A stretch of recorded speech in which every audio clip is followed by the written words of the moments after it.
Long pass inside. Madden has a chance. Doorstep shot. He scores. Faked it once, faked it twice, and then sneaks it past McCool. UNC kills the man down. And then just 15 seconds later, makes it a 1-goal game. It's 9-8 Syracuse, 2:48 to play, third quarter. And UNC somehow managed to tally 9 goals without the mention of its leading goal scorer, Dom Petramala, who set the single-game NCAA scoring record last time out against UAlbany with 10, but he even couldn't be contained for the entire 60 minutes. Bear off the screen, Petramala, low to low, count it! It was only a matter of time before Dominic Petramala hits the score sheet, and this one ties things up at 10. Just 4.5 minutes into the final frame. All knotted up at 10 apiece with less than 10 minutes to play. Who else but the Magic Man himself to give the Orange a big one? Less than 10 seconds on the shot clock. Spallina shoots, scores! Joey Spallina waves his hands in the air, and he puts the Orange up 3. A worm burner sneaks into the bottom right. It's 13-10, and the Magic Man puts the Orange up 3 with 2:40 to play in the fourth quarter. And at that point, SU had collected 11 of the game's last 15 goals. But would it be enough? Clock hits zeros. Syracuse punches its ticket back to championship weekend for a second straight year. They say the third time's the charm. That holds true for the Orange. 13-11, Syracuse over North Carolina. And for the second straight season, Syracuse is heading back to championship weekend. The 6th seed Orange get a rematch with 2nd seed Notre Dame next Saturday. Number 6 seed Syracuse has never won the men's lacrosse national championship. As a 6th seed, it'll be interesting to see how they fare against Notre Dame next weekend. Some things to tidy up here before we get you to the double overtime. It's time to hand out our WAER player of the game, and who else but Joey Spallina. 3 goals, 3 assists, scored in the biggest way possible off an insane play from Billy Dwan on the far side of the field. He made his presence known here on Long Island. 7 points last year against Princeton. Comes up 1 short today, but it's enough to get the job done. 3 goals, 3 assists. Also becomes Syracuse's career assist leader in the process. So all the accolades are there for Spallina now. He's gotten nearly everything but a national championship, and he will have his shot to get there next week against Notre Dame. And speaking of that game, we'll have that one for you right here on WAER. 6th seed Syracuse for 2nd seed Notre Dame. McClure Modeling countdown to face-off next Saturday at either 11:30 or 2 o'clock, with game time at either noon or 2:30. Still waiting to see where the rest of the bracket shapes up in that regard. Some more thank yous to hand out for today's broadcast. For Ben Chadwick, our producer, Jake Klein, our engineer, Evan Ciambita on radio replay, and the entire WAER sports desk. Syracuse gets the job done over North Carolina, 13-11, getting closer. Now back-to-back years in which the Orange have made the Final Four, first time since 2008 and 2009, and the last championship for Syracuse in program history, 2009. Who knows what that could mean for the Orange, but they get the job done today. Time to get you over to our double overtime host, Jake Klein and Griffin Bloomstein, who are gnawing at the bit to break this game down. Lots of celebration, but still lots ahead for Syracuse. You can call in and talk with them up until 6:30 here on WAER, 315-443-2011. Interact on WAER Sports Talk on Twitter. You can listen to them there as well. So let's not waste any time. Get things over to our double overtime host, Griffin. The Orange are headed back to the championship weekend. Can't ask for much more, but still work to do for the Orange. Yeah, still work to do, Dan. Thanks so much. Syracuse back to championship weekend for the 2nd season in a row where Syracuse truly belongs. A 13-11 win over 3 seed North Carolina, and the story of SU's chosen one is not over yet. No, It's not. It's hard to believe they did it after the way that game started. Looked like North Carolina seized control early, but that's why you play 60 minutes, right? Syracuse got a great performance from its face-off man, John Mullen. It got just enough, and it made some of those small plays that have hampered them in their losses throughout the season. To me, the little things in this game were the difference in matchup 3 against North Carolina versus 1 and 2. Doesn't matter if the first time and the second time didn't go Syracuse's way. As John Baccio said, the third time is the charm.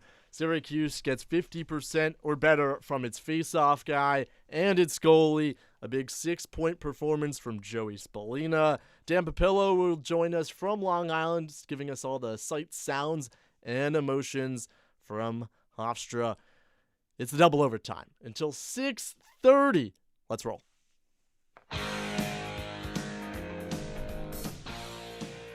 The game may be over, but our coverage on WAER rolls on. We're breaking down all the highs. Pass in front, working through traffic. Hiltz ends it! Pure elation in the JMA Wireless Dome. Owen Hiltz, catch, shoot, score, and advance. The shot wide. Eric Bolivar missed the target. The ball trickles out of bounds. And Syracuse holds on 9-8. It's all over, and for the first time in 9 years, Syracuse is the last team standing in the ACC. And the lows. For the first time in program history, Harvard hands Syracuse a loss. The Crimson crawl back from the jaws of defeat. Syracuse, with its closest shot at a championship in over a decade, gets sent home after a 14-8 loss to the Terrapins in the semifinals of the NCAA tournament. While bringing you the hottest takes along the way. You need to stick to your basics on offense. If you get an open look, fire it. You don't have to do a little razzle-dazzle. You don't have to do a spin. Just shoot it. Games like that, you're not going to get a Jimmy McCool 18 safe performance every time. You're not going to get these bad turnovers that Syracuse calls. Like 6 calls turnovers isn't going to happen in every single contest, and you can't sort of rely on that. It's going to be really difficult to get that sort of production every game without a response. There was a calming sense around this team, and that's what you want from a top team who has championship aspirations. You have to know how to close out games like we've been preaching nonstop, and they did that. This is where teams separate themselves from the okay teams to the great teams, and Syracuse did that today. It's plain and simple. Get your voice heard by calling 315-443-2011 or check out our YouTube and X at WAER Sports Talk. It's the double overtime, and it starts right now. Welcome into the double overtime on WAER. Championship weekend, and Syracuse men's lacrosse back for the second season in a row. The Orange take down the Tar Heels 13-11 in the NCAA tournament quarterfinals. Griffin Bloomstein here alongside Jake Klein to break it all down here on the double overtime up until 6:30 p.m. If you want to call in, give your thoughts on what it means for Syracuse to be back Memorial Day weekend for the second year in a row, you can call in. Share your thoughts. 315-443-2011. Again, 315-443-2011. You can interact with us on Twitter and YouTube at WAER Sports as well, Sports Talk as well. Jake, Syracuse did it, and I think it's something that throughout this game we had our doubts and our questions of whether Syracuse could win and get back to the Final Four, but in the end, Syracuse gets it done. Yeah, at times it felt like Syracuse tried its hardest not to. Yeah. 19 turnovers, certainly not ideal. But at the end of the day, they did it. And I think you've got really 3 people to point to. Joey Spallina, who goes for 3-3 in the big moment. Remember, up until this time a year ago, this round a year ago, the narrative around him really was that he shuts down in the big games. And he was shut down by North Carolina in the first meeting. Did not have a point. Mm-hmm. In the second meeting, no goals. Did have 4 assists. Today, 3-3. That's unbelievable from your best player in the biggest game of the year. That's all you can ask for. 2 is Jimmy McCool. Wasn't the greatest statistical performance of his life. He finishes just above 50%, 12 of 23. But he made some of the key stops when they needed him. Prevented UNC from really going on one of those huge runs that hurt Syracuse in the previous matchups. And then the final one is John Mullen. We said before the game, if he can just be 50%, you can live with that. And he goes above 50% against Brady Wambach. And it's interesting. I guess I'll keep it with Mullen while we're talking about him. He was 6 for 6 to start the game, and Syracuse was losing. Yeah. And then you look at the second half where Syracuse kind of peeled this one away, and Wambach got the better of him. But it was really Mullen's 2 goals that I think if he doesn't score those, Syracuse loses by 3 or 4. Totally agree. Because, and like I said, about the big runs, right? Like Syracuse that's how had one. UNC had punished Syracuse in the first couple of games. And every time in this game, it felt like UNC was making a huge knockout blow run. It felt like John Mullen either came up with a face-off win and got his team possession to score and stop the run, or just stopped the run himself by picking the ball up and going right down Main Street for a goal. I don't think you can understate how massive of a performance that was from John Mullen, who now back-to-back weeks has given you darn close to his A game. You could argue that these are John Mullen's 2 best games of the season, and I don't think many people could tell you otherwise. The fact that he won 54% against, people say, the best Fogo in the country, now you can make an argument. Now John Mullen has put himself there. Well, yes, he might have had a down season, but against the best of the best in the time where it's most important, where you need your Fogo to play their best, he stepped up and won the battle cleanly. It doesn't matter. Down season doesn't matter. No. It's all out the window now. And that's what's great about the postseason in anything, but especially in lacrosse and especially as it pertains to the specialists, the face-offs and the goalies. What you did all regular season long, it means nothing. And I credit John Mullen for putting a subpar season, at least by his standards, by the wayside, and turning it up when it matters the most. How do you feel about John Mullen's performance today? Was he the reason why Syracuse beat North Carolina 13-11? Call in 315-443-2011. Griffin Bloomstein and Jake Klein breaking it all down. Syracuse back to championship weekend for the second year in a row up until 6:30.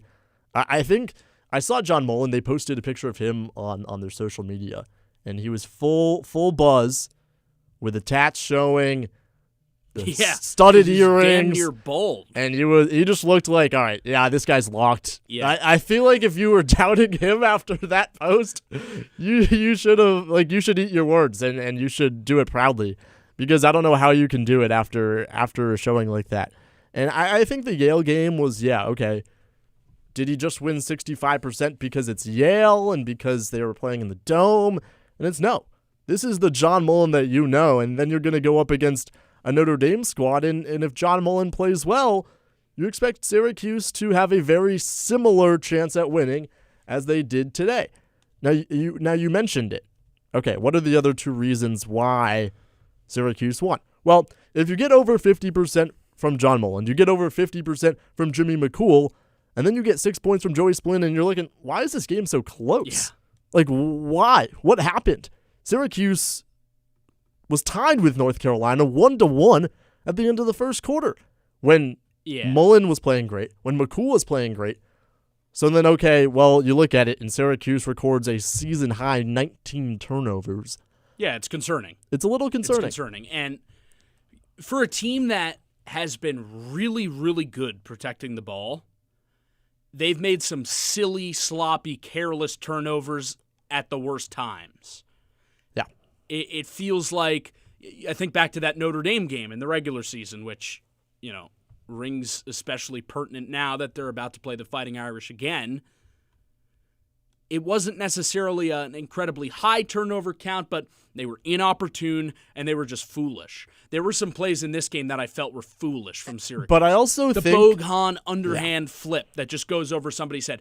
D to D pass. Jaden Kittleberger just throwing it through the end line. Right. Dwan sails one over for Garris just on a D to D pass on the clear. Like, what changed about it today? That stuff can't happen in a big game. No, but what happened today is most of those came in the first half. Yeah, no, you're right. And Syracuse's offense, they've been very good sometimes this year, and they've been very inconsistent at other times this season. Showed up in the second half. 8 goals. Yeah. We were looking at the stat sheet, and we were like, well, Syracuse won the faceoff battle so well in the first quarter. Why can't they capitalize? Yeah. They had 4 shots it on felt goal. Like it was just they just weren't shooting. Yeah. And they weren't. I was talking about it. McEntee had their second shot. I'm like, why aren't you going to Luke Roa or Joey Spallina early in the game? And then when they did pick it up in the second half, Spallina has 7 shots. Roa has 10 and converts on 2. You have all these guys that can deliver offense, and they did. They capitalized. Yeah, Syracuse was 1 for 9 shooting in the first quarter. That'll do it. Yeah, you're not going to take the lead like that. But they stayed in the game, and you got to credit the defense. You got to credit Jimmy McCool for that. They started to shoot the ball effectively like the Syracuse offense that we know, especially in the third and fourth quarters. I mean, the kind of dagger goal by Spallina to tuck that in the bottom right corner through traffic for the 13th Syracuse goal was unbelievable shooting. So they got there eventually. It took them maybe a little bit of time to get acclimated to the situation at Hofstra again after having played there last year. Against Notre Dame, though, I think you have to start a little bit stronger. For sure. Notre Dame's a team that'll punt, like they'll put you down 5 or 6-1 in that situation. You if saw you start 1 of 9. Sure. You saw earlier today Hopkins and Notre Dame played, kept it a little close, and then Notre Dame ran away with it. But Joey Spallina, he's the quarterfinals maestro. Maybe you want to call him that. The Long Island maestro, the chosen one. 6 points, 3 goals, 3 assists. Breaks the all-time assist record at Syracuse along the way, by the way. And adds another one to that list as well.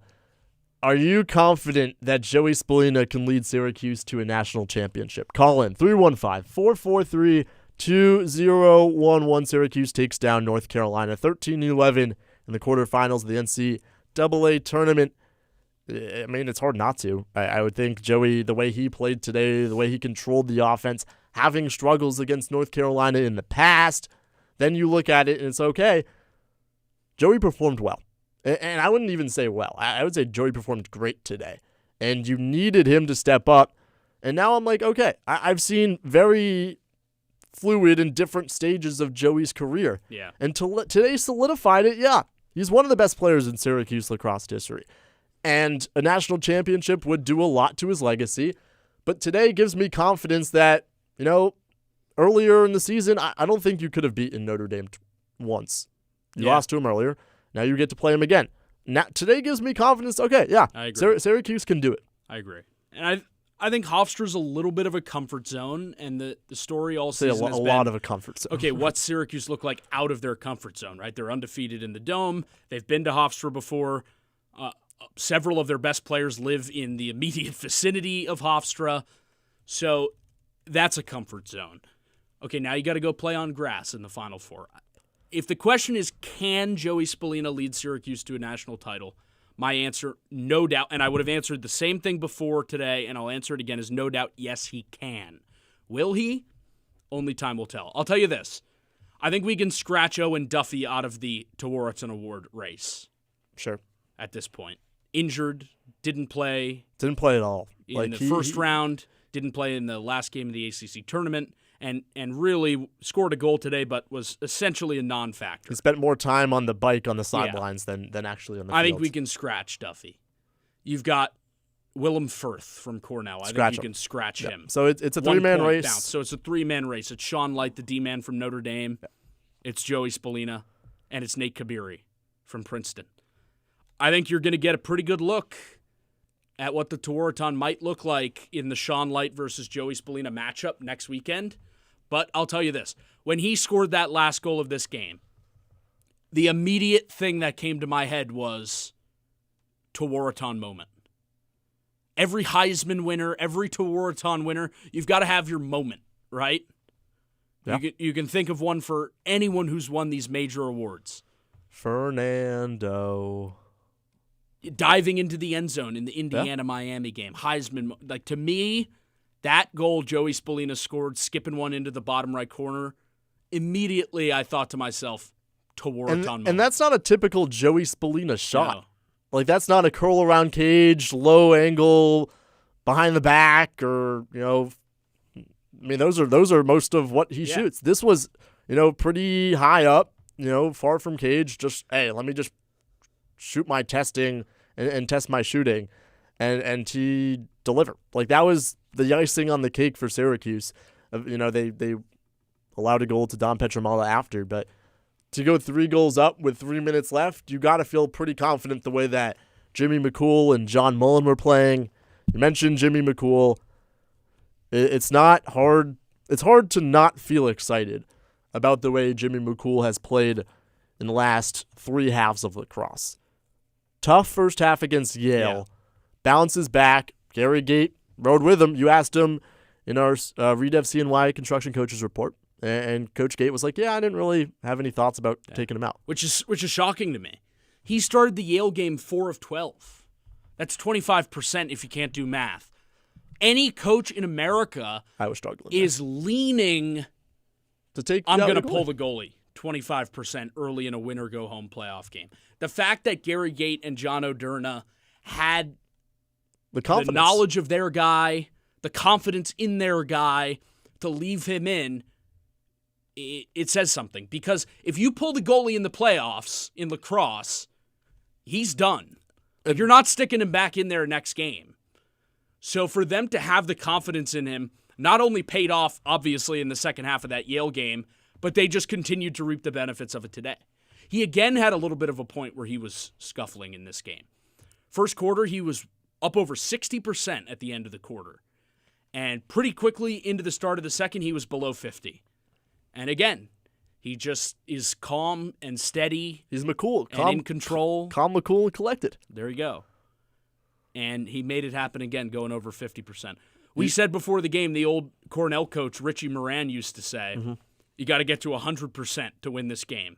Meaning your face-off win percentage plus your goalie save percentage has to equal 100.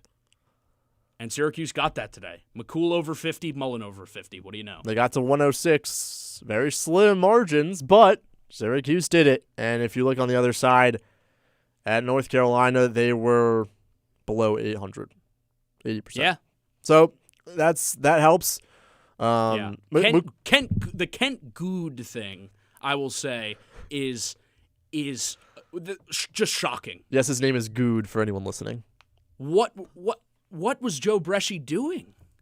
I get it. Freshman goalie in the tournament, you don't want to put your best players' careers he started at every stake. game.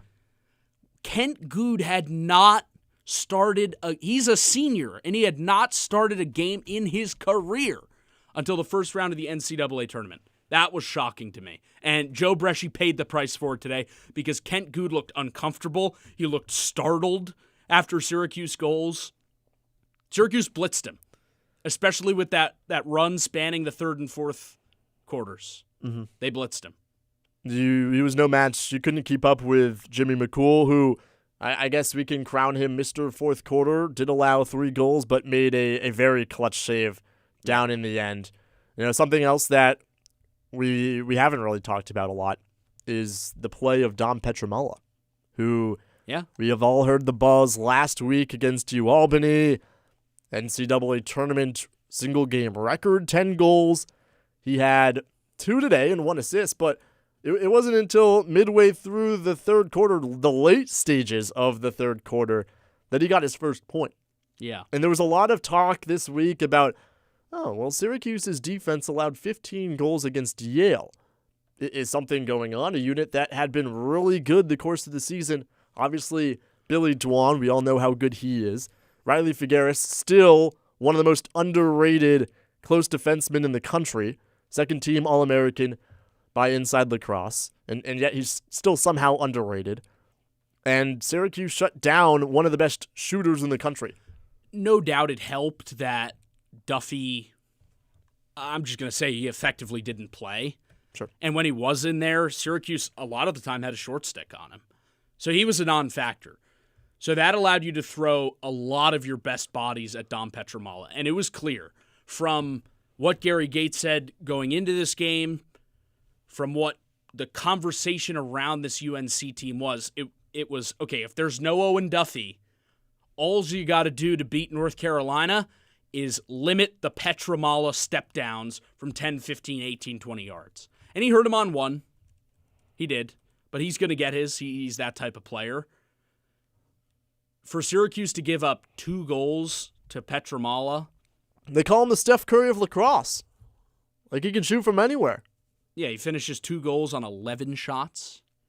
For that to happen is a massive credit to Syracuse's defense, but I don't know that it looks that way if Duffy is 100%, because you have to commit so much to Duffy.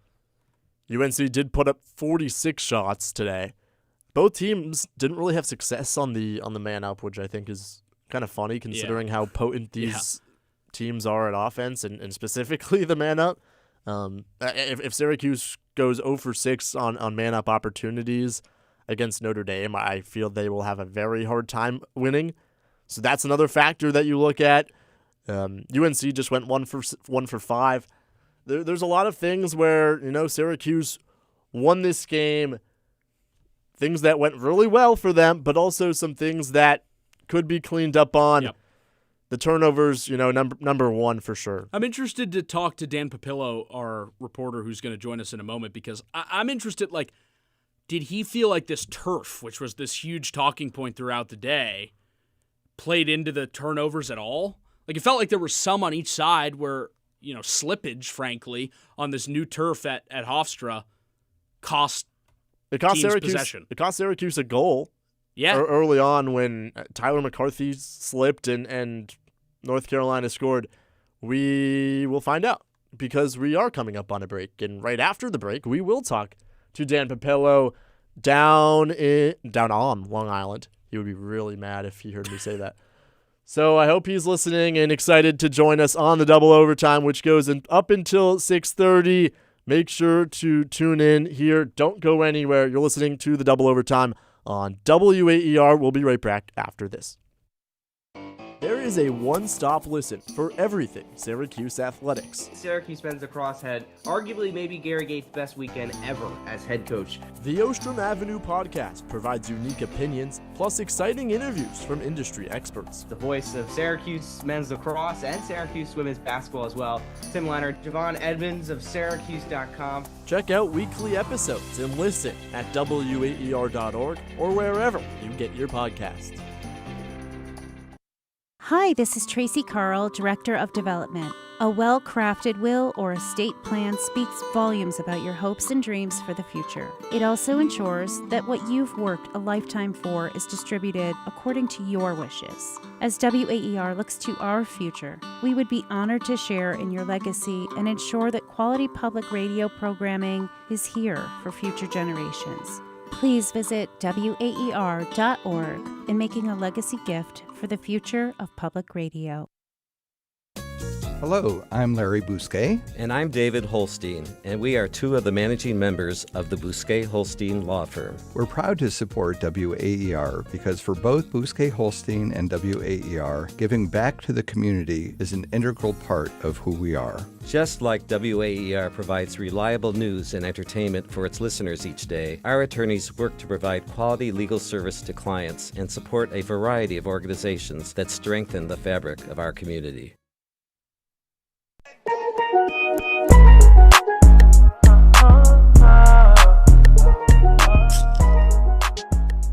Battle at the stripe. Mullen wins it to himself. He's got a full head of steam. Shoots, scores! John Mullen notches a pair. John Mullen, perhaps the story of the day for Syracuse men's lacrosse. He goes above 50% against Big Bad Brady Wambach and helps lead Syracuse to a 13-11 upset win over North Carolina in the NCAA quarterfinals. Big Bad who? The Orange are back to championship weekend. I'm Jake Klein with Griffin Bloomstein. We've got you until 6:30 here on the Double Overtime. If you'd like to call in, please do. 315-443-2011 is the number. 315-443-2011. You can also interact with us online at WAER Sports Talk on X. We are pleased to be joined from the land of delis, bagels, bacon, egg, and cheeses by a Long Island native. Our reporter Dan Papillo is with us from Hofstra. Dan, a lot of places to start, but I want to start with the emotions of the day because a lot of people may have seen the Joey Spallina interview after the game on ESPN. He used some colorful language, we'll say. Don't spoil. We might have that clip coming soon. Yeah, I don't want to give anything away, but it seemed like the emotions were running hot. From your vantage point, Dan, on the sideline, what was the day like, especially as that game wrapped up? Well, guys, it's great to hear from you. Great job so far. And I think the best way to describe the energy here at Stewart Stadium so far today was high energy. And that was from the beginning. Since noon, when Johns Hopkins and Notre Dame faced off and Notre Dame ended up getting the win, this place was high energy. The bleachers are kind of set up in a U shape here at Stewart Stadium, and it was packed all day long. The first game with Hopkins and Notre Dame fans, some Cuse fans and Tar Heel fans trickling in, but that second game was really a battle not only on the field but off the field. I talked about it on the broadcast, but there was so much energy in both of the, I guess you could say the student sections, more like family sections here on the near sideline, where both were just trying to compete with one another to be louder and give their team that edge. And that's something that, there was definitely a lot of fight in both aspects of the game, not only on the field but off the field, and it affected the game. The game felt fast. It felt physical. It's exactly what you would expect from NCAA tournament lacrosse. You mentioned fast and physical, and for a guy that's coming off an injury, maybe wasn't at 100% health. How did Owen Duffy look, and do you think that kind of impacted and hindered their attack at all? I thought Owen Duffy looked normal. I thought he looked like he was playing up to his normal self. I mean, I know the injury was obviously there. He was taped up. During warm-ups, he was probably going at about 60-70%, I would say. But during the game, I would say that the Owen Duffy that we saw, maybe not as explosive as we're used to seeing. He's very well at dodging towards the whole cage and game. stuff like that. I know. If he's but just maybe a little bit less explosive, that's a huge hit to what he does. In my Definitely, but I still think he made an impact. And, a lot of people expected Owen Duffy to be sort of a decoy in this game. And he ended up scoring a huge goal down the stretch. Owen Duffy still played his game. He had the ball in his stick a lot at X, but it was more about setting up the rest of his teammates. Maybe he was used as a little bit more of a decoy, but he still had an impact on the game. I agree. And I think, I said this before the game, if he straight up didn't play, I felt like that would have benefited North Carolina. And I know it's weird, but it would have been just a drastically different look from what Syracuse had seen in the first two matchups. And it almost erases you've already seen this team twice, because you wouldn't have seen the Duffy-less team before. In my eyes, playing Duffy hurt them because they basically just tried to do what they normally do with a guy who couldn't do what he normally does. Yeah, I agree with that. And I think that, a lot of different circumstances, too. The reason why UNC lost this game, you could turn a lot of different directions. But I asked Joe Bresci after the game what he thought the reason that they lost this game was. And he said it came down to the plays in transition. And he really had a lot of praise for John Mullen. We talked about it. You guys were just talking about it before the break. 2 huge goals from Mullen. And he was you could almost say dominant for what you expect from John Mullen-Brady Wambach matchup. John Mullen looked like his old self. It's exactly what the doctor ordered if you're the Orange. So Bresci had to say, he thought that they were solid 6-on-6, but he said good players make plays, and he certainly did that. Yeah, it feels like winning the face-off battle by 1 against 2026 North Carolina might as well be winning it by 10 against any other team. Exactly, and that's crazy to say, but it really did feel like that. It felt like John Mullen was dominating, and then kind of down the stretch, the game got tighter, and Brady Wambach, I thought, started to get the better of him, but he still did enough to win the game, of course. One part of this game that had been, I guess, the talk of the town all day was the turf. Yeah, I'm excited to hear from Dan about and how squishy it felt. I know you were almost like falling into the turf at some points or another. Was there anything that, like, could you see the players complaining? I know there was a couple slippages during the game. How much of an impact do you think that overall made? I think it played a factor, and yes, it was very squishy. I stood on it the entire game on the far sideline, and it did feel like I was going to fall into the turf at some point. Quicksand. Which is funny because they just replaced this turf a few months ago, and it's supposed to mimic grass. It doesn't feel like grass at all. But I think it played an impact, but not as much as people were kind of making it out to be. I know that Kevin Corrigan was very angry about it. He said that the turf was terrible. You had the injury to the Hopkins player earlier. But it just kind of seemed like you would have an occasional slip and slide here and there. A guy would lose his footing. There was one in particular, teams, right? It's not there like was one in team particular had the slips where and the other didn't. Yeah, exactly. It went both ways. And there was one play in particular where Anthony Rayo did a spin dodge, and his defender slipped, lost his footing, and completely lost him, and it led to the Rayo goal. So plays like that definitely impacted the game. But if you want me to sit here and say that the only reason Syracuse won this game was because of the turf, is just not true. I think, in all honesty, that the turf should have hurt Syracuse more than it helped. Yeah, probably. Considering that, the Dorrance Fields really hindered Syracuse in the past, and maybe weird surfaces of playing maybe benefits North Carolina a little bit more. We talked about emotions during the game, before the game. What about after the game? Obviously, probably not as emotional as last year's quarterfinals win, but how did the guys react on the field, and what was the feeling after that final whistle?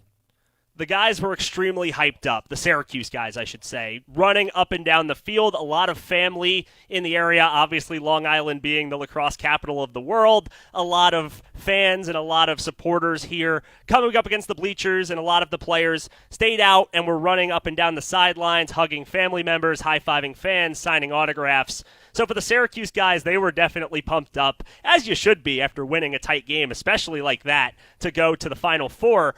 But for the UNC side in the press conference, it was Joe Bresci and Owen Duffy. Obviously a completely different story. Owen Duffy was extremely emotional. He was extremely proud. So was Coach about everything that they've gone through this season. Coach Bresci talked about how strong of a player Owen Duffy is and how strong of a warrior he is for even playing today. But definitely a lot of emotions, and Owen Duffy couldn't even hold it together in the press conference. He started crying and said the guys that he had in the locker room this season is the most special team he's ever been on. So definitely two different sides of the coin, but that's what happens, especially in do-or-die games. Owen Duffy, Don Petramala, they each have more lacrosse to be played after this season. Obviously, for some of these Syracuse guys, this is all they have left. And Joey Spallina, after the game, caught up with ESPN's Dana Boyle and was a little emotional. It means everything. It's not just lacrosse, right? It's all the extra stuff, right? It's being a good guy, being a good teammate, and it's just a fucking blessing just to wear 22. Thank you to ESPN. Is he allowed to say that? Yeah, sure. Not according to the FCC. Hey, he's Joey Spallina. After a big win on Long Island, I think you can do no wrong.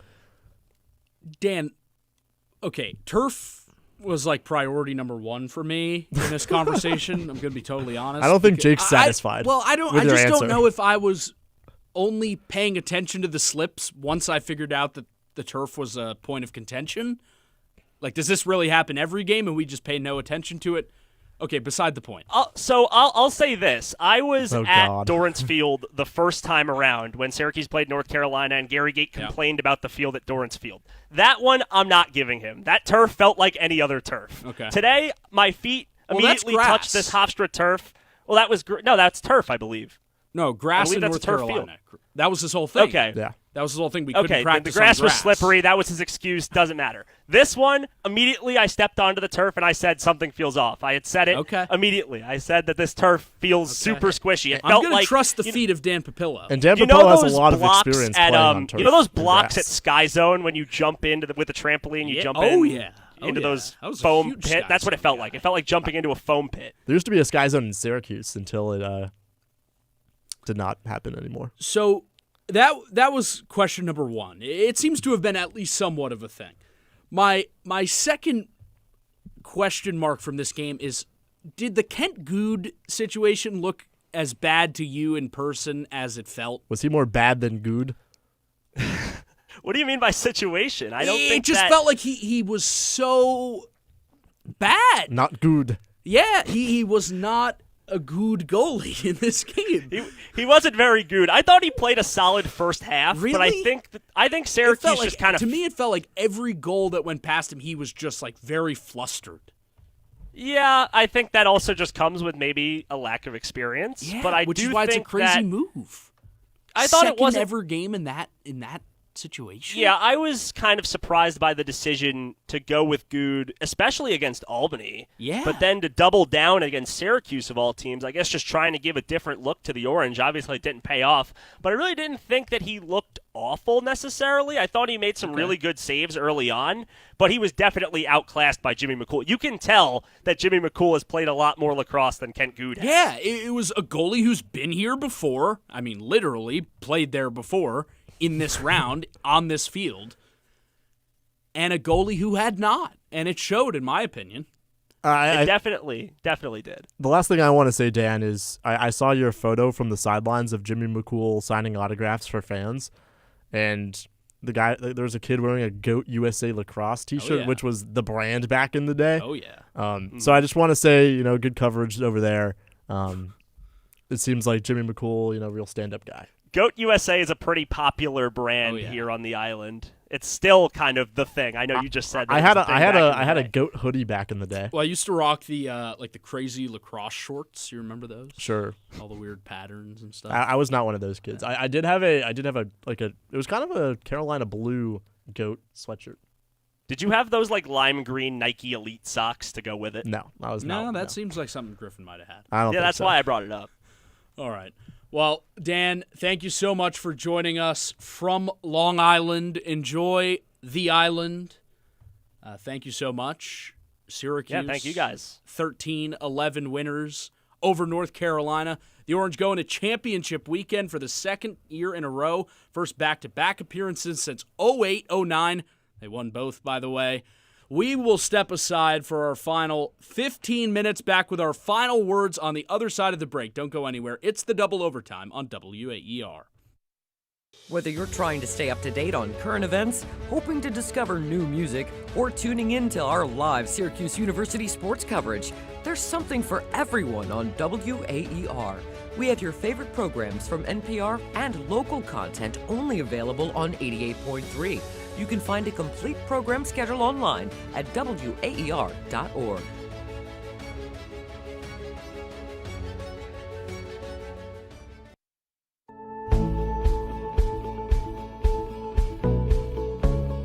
Hi, I'm Sam Mondello, and I operate Vince's Gourmet Imports in North Syracuse. As a longtime WAR listener, I felt it was important to have my business support my local public radio station. Plus, I felt that WAR listeners were a natural fit for our marketing efforts. At Vince's, our customers feel like family. We feel the same about partnering with WAR. Now, we're part of the NPR family.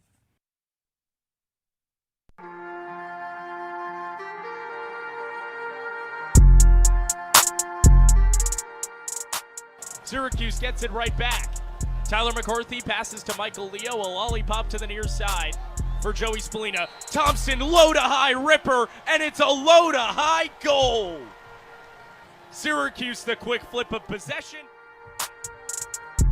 Back inside our Ostrom Avenue studios for the Double Overtime. 6 seed Syracuse takes down 3 seed North Carolina 13-11 to advance to its second straight championship weekend. Griffin Bloomstein here alongside Jake Klein. We got about 12 minutes left on the Double Overtime up until 6:30. We got time for one caller. If you want to be that caller, talk about Syracuse's that caller. Yeah, be that caller. Talk about Syracuse's championship weekend aspirations. You want to say your heart and take about this game, you could do so. 315-443-2011. Call in and join the conversation. We would love to have you. Syracuse, with the win, will face Notre Dame in the championship weekend, a team that did not make it last season. Was kind of like a okay, can this team really get back? They don't have necessarily a big star that you thought they would had like in the past. I'm not sure many were expecting Sean Light to be a Tewaaraton nominee. Okay. And so obviously you're still removed from the I'm just Kavanaugh trusting in the brothers. guy on the sideline. That is why why they were ranked so highly. Yeah. I think there's a legitimate argument that Kevin Corrigan's the best coach in college lacrosse. Yeah. Before the season I would have told you it was him or John Tillman. It's I think we got some clarity on that. Yeah, if Maryland was in this tournament, life would be a little more fun. Probably for lacrosse fans. No, I don't agree with that. For lacrosse fans. I don't agree with that. I think it was real fun that Maryland didn't make it. Well, no, I'm saying if they played better over the course of the season. No, I agree. Just Maryland in lacrosse is just a staple. It's kind of like if Johns Hopkins would have beaten Notre Dame, and then you would have had to Syracuse, Johns Hopkins. That would have been fun. That would have been really fun, and lacrosse fans would have loved that. But instead, Syracuse will face Notre Dame. That game either at 12:30 or 2:30. 12 or 2:30. 12 or 2:30. TBD. Stay tuned to WAER Sports on social media. Good plug. We'll get you all the updates. You should do that anyways at WAER of Sports course. and WAER Sports Talk. I don't know. This Notre Dame, it's going to be tough because I know there's no Kavanaughs, but you've got a lot of players on the Notre Dame roster who've been there before. You've got, in my opinion, a bona fide star in Josh Yago. Yeah. He's close to a 30-goal guy. Who wasn't even on the team last season. Yeah, he's a handful to deal with coming in from the Air Force Academy. And you mentioned it while we were talking during the game. He's huge. Yeah. And he's in the Air Force, which is scary. But the thing about Notre Dame that I think has helped them kind of overcome the no more Kavanaugh problem is that now they're beating you 1,000 ways. They can win a high-scoring game. They can win a low-scoring game. They can do it offensively. They can spread the wealth. They can do it with defense, and they've got maybe the best goalie in the country in Thomas Ricciardelli. So it's going to be an uphill climb. Did you no see matter that what. happening? Thomas Ricciardelli? Yeah. I mean, he was the number one player in the country out of high school, so it's not totally shocking to me. But look, you're going to have to beat good teams if you want to win the national championship. Syracuse beat a very, very good team today. They did. So you're going to have to beat a Notre Dame or a Princeton. Or a combination of the both of them. At some point, now's the time. So if this really is a championship-level Syracuse team, they're going to show it. I don't want to go too far deep in predictions, or else we will definitely go on tangents or two and go way past this 6:30 deadline that we have. But I'm not sure Syracuse will have to face Princeton if they beat Notre Dame. I kind of like Penn State. That would be a shocker. That would be a second Penn State win over Princeton. Penn State's a weird team. But let's stay focused on Syracuse. Obviously, you were at that Notre Dame regular season finale matchup. Is there anything that you can take away from that game that Syracuse should change quickly? Two things stood out to me that game. Much like parts of today, it was turnovers. And Syracuse made some silly turnovers in that game. I think back to one where Michael Leo runs down the right alley and just throws it to Joey Spallina behind the net and just misses him, and it goes out of bounds. Like, there were turnovers in that Notre Dame game that made you think, like, whoa, what team is this? Where did this team come from? So clean up that, and two is capitalize on the opportunities that Notre Dame gives you, because a lot of the successes, the runs in that game for Syracuse at Notre Dame came right on the heels of Notre Dame penalties. Notre Dame has not had a very good man down. So, yeah, I think it's, one, limit the turnovers. Don't give Notre Dame opportunities to capitalize. And on your side, capitalize on the opportunities they give you. Something that Syracuse could have done better today, especially early. If John Mullen's going to be as dominant as he was early today, you have to capitalize on those opportunities. We have 7 minutes left in the double overtime. It's time for our final words. Jake, I'll let you start things off. What you got? My final word is survive and advance. 3 words. Survive and advance.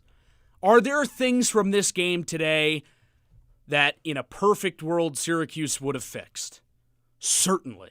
I don't think anyone would doubt that. 19 turnovers, season high, way too many. Failed 6 clears, way too many. 0 of 6 on the man up. Not good enough. 5 penalties, including a couple. Think back to the Jake Spallina late hit after the shot. Not necessary. Gifted opportunities for UNC on the man up. Always things to clean up. And we can nitpick at the number of turnovers or the failures of the extra man unit or failure to clear or whatever. We can sit here all day and we can say this should have been better and this should have been better and this should have been better. But the fact of the matter is, against a very good North Carolina team, very good team, best face-off man in the country, 2 of the best attackmen, maybe the best 1-2 attackman punch in the nation, one of the deepest midfields in the country, a defense that had been clicking. Syracuse got the job done. They got it done. It wasn't perfect. It wasn't always pretty. There was a point in the second quarter where you thought, oh God, here we go again. But they got it done. And that's what this time of the year is about. There's no pictures on the bracket. They don't show you how. They ask you how many. That's the old saying, right? Mm-hmm. And today, Syracuse had 2 more than North Carolina. So Gary Gates says it all the time. We just want 1 more than the opponent. It rings true. Go out there next Saturday and score 1 more than the opponent. 3 months ago, when this season first started, I came on our WAER airwaves after Syracuse beat the top-ranked team in the country.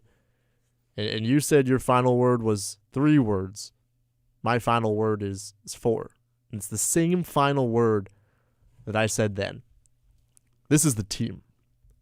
Of all the doubts and the tribulations and the what-if moments, is this the team moment? This is the team. Know that. Of all the times where you looked at Joey Spallina, is this the guy? Well, it doesn't matter if this is the guy, because this is the team. You have a goalie who is playing some of the best lacrosse that he has played in his career at the right time. You have a face-off guy who has struggled all season long, and in the biggest 2 games of its season, Syracuse has gotten the best from John Mullen. This is the team. You have All-Americans up and down the roster. You have a group that really, really enjoys playing with each other. And that is important.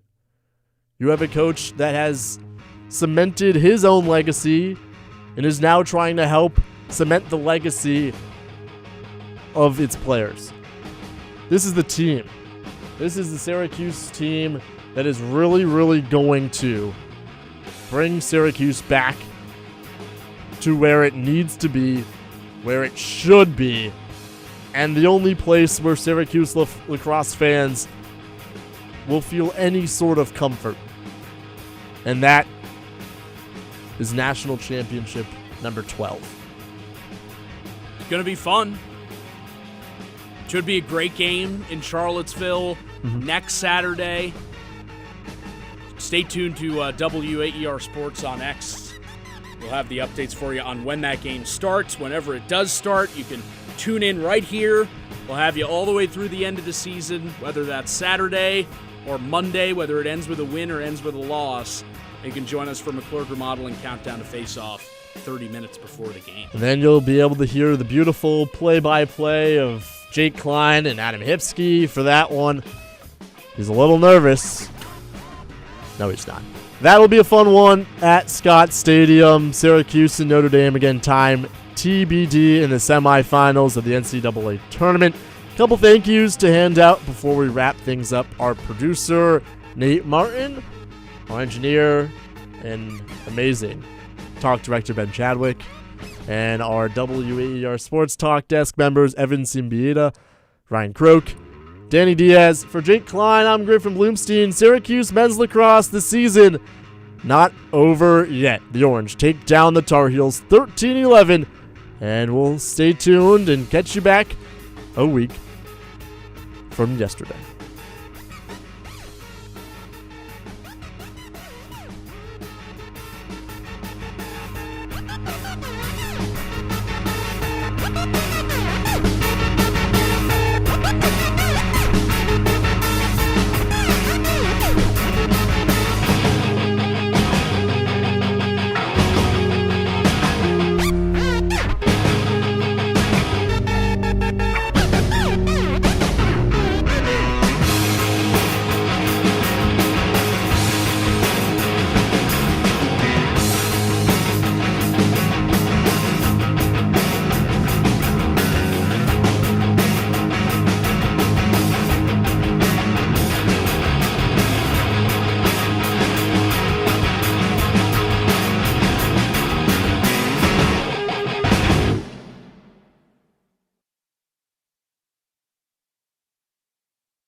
AutoZone is